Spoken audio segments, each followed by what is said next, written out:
What were your thing with all this team's been through with close games and they cut it to 4 on 3 different occasions? What's going through your? Well, I'd be lying to you if I said I wasn't a little nervous. But we've been talking, trying to emphasize, make this point to our guys that we want to continue to be aggressive. We want to continue to take it out of our opponent, for 40 minutes and not let up. And so some of those turnovers late, sometimes you get some bad with the good. But our guys they continue to be aggressive, and we mishandled a few balls against the press and some things like that. And I tell you, ironically, we've faced some pressing teams in probably 2 of our last 4 games with Jackson State and Mississippi Valley State. So we've been pretty good against the press. And shoot, we only had 3 turnovers the first half, but those are some things we can learn from and grow from. But the positive plays certainly outweigh any of the mishaps that occurred late. Just super proud of our guys. Their effort, the way they prepared, the way they came out and played with confidence and aggressiveness and shared the ball. DT had a terrific night, finding guys and getting his own. Had plenty of guys come off the bench. Just a great team win and a terrific way to start conference play. DT, how would you assess your night? Broke out career high points, assists. Well, my teammates just did a good job finding me. And Coach, he drew up a play for me in the second half because I had it rolling a little bit. So I just give all the appreciation to my teammates. So what was the play in the terms of, was it to get your shot under the basket or drive or? No, it was for a 3. Okay. Yeah. What, left wing or? Yeah, it was actually. That stretch where you hit 3 in a row? Yeah. Okay. How do you feel like you've progressed since your time here? It seems like you're playing a lot more confidence, not just in scoring, but really just distributing. Yeah, well, actually, I just like getting my teammates involved first and then trying to find mine. So I really like passing the ball. So. Has there been maybe struggle with the transition early? I know you struggled a little bit in some of those games this season. Yeah, I did. But it was a struggle from JUCO to here. It was a little struggle because it's like faster and stronger here. So a little struggle. For either one of you, the whole valley's going to notice this score, But what do you have to do now? You know what I mean? Not to spoil any celebration now, but will this mean more if you build on this in a couple of weeks, kind of thing? Absolutely, and we plan on continuing to build. The room for growth in this team is still off the charts, on both ends of the floor. The phrase that we've used a lot is, we want to win more possessions. We want to win more offensive possessions. We want to win more defensive possessions. And we know that from a purpose and execution standpoint, we still can get a lot better. And to think about that is very exciting.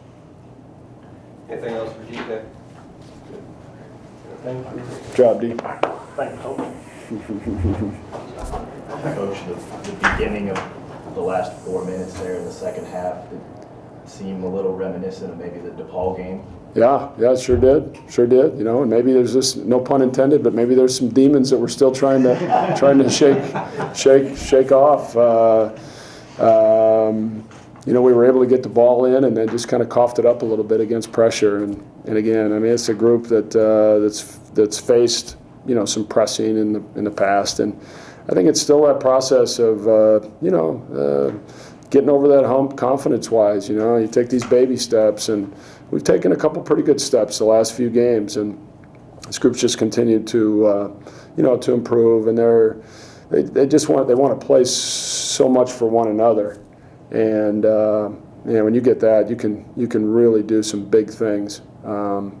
But their heads and their hearts are in a great place, and they're sharing the ball. I mean, what do we have? 14 assists and 3 turnovers the first half, and there's just so many different guys too that were knocking down shots. Like Billy had the hot hand the first half, and it was probably more DT the second. Reed was pretty steady. Nick McGlynn, Ori comes off the bench, so that's exciting, knowing that it's not just 1 or 2 guys. So teams look at us and say, man, there's a lot of bullets out there. How are we going to stop these guys? And if we continue to push it in transition and space the floor and keep sharing that thing and execute some actions, we're going to be a tough team to stop. Offensively, you look at it, Loyola did what they always do, even shooting percentage-wise. But you might have been one of the few teams actually make them pay for some of their rebounding struggles. How much did you pay attention, or was that an emphasis for you as you prepped for this game? Yeah, it was. It was a big emphasis.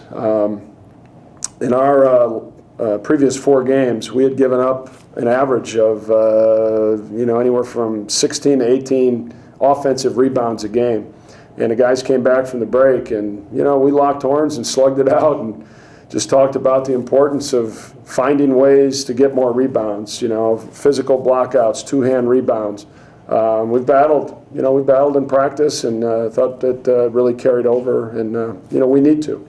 On the play, DT mentioned, and not to give away your game plan, but was it set in a screen form, or kind of take me through what were you doing trying to get him? Yeah, it was a little misdirection. He gave it up and cut to the bucket, and we entered the post, and then he ended up catching a little down screen and popped to the top. He had already hit two, and we had a timeout. Second half?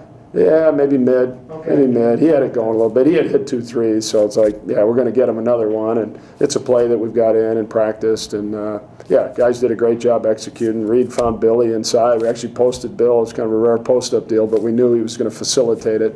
And then Jacob, I believe it was, set a great screen for DT. Bill found him, and buckets. To shoot 60%, 55% from the field and only missed 2 free throws. Yeah, it was great. We 22 of 24 from the line. It's great getting there, and we're a good shooting team. So, we just, the other night we hit 17 threes, and tonight, it looked like we might be on track for that. We hit 10, but we got to the line a lot more than we did. And we're pretty efficient, pretty efficient on the offensive end. And, certainly some things we can clean up, but just like the aggressiveness that we played with, we really pushed it. The tempo was good.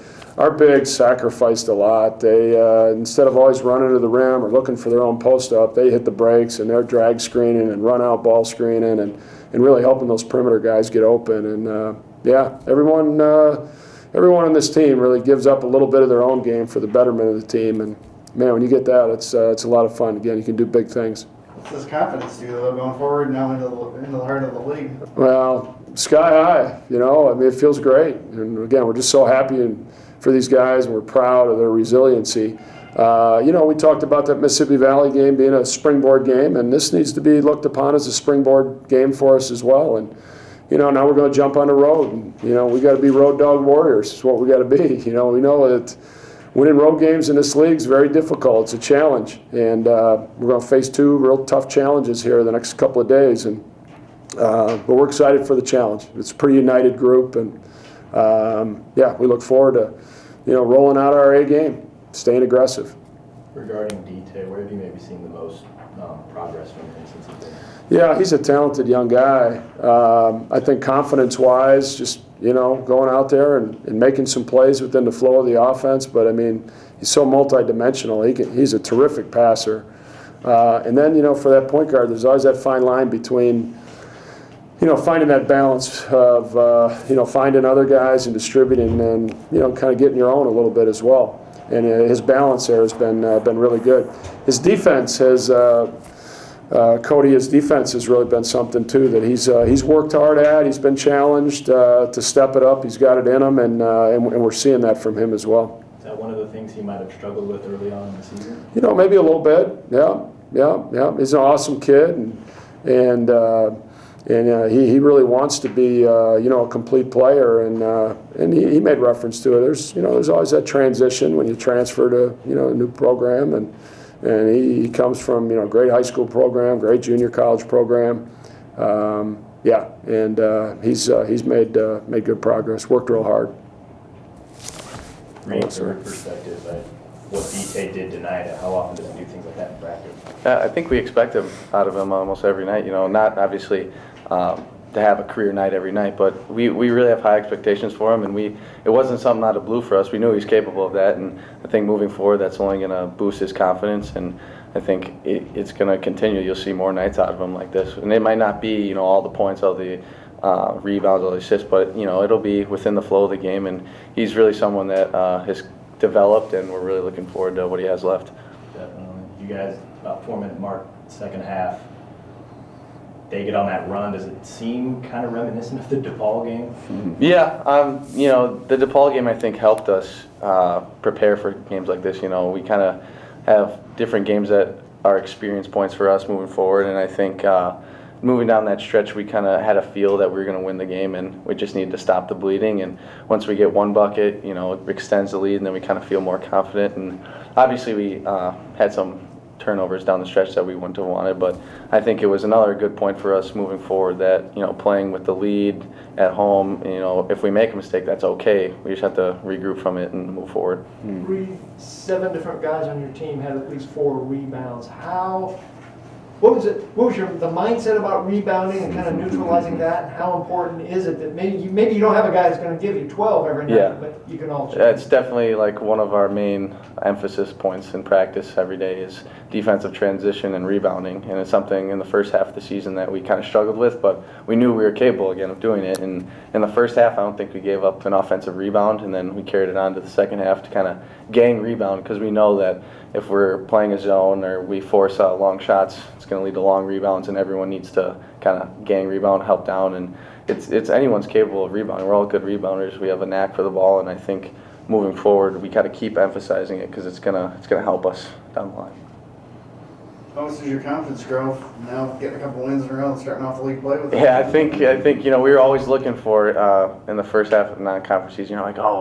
We need to turn the corner. We need one game to kind of get us over the hump. And now the last game against Mississippi Valley State, we kind of came together and we got a win. And now this one, I think we're finally starting to turn the corner. And it's not at a better time than the start of league play. We're 1-0. That's what we think about. We don't even think about non-conference, and that's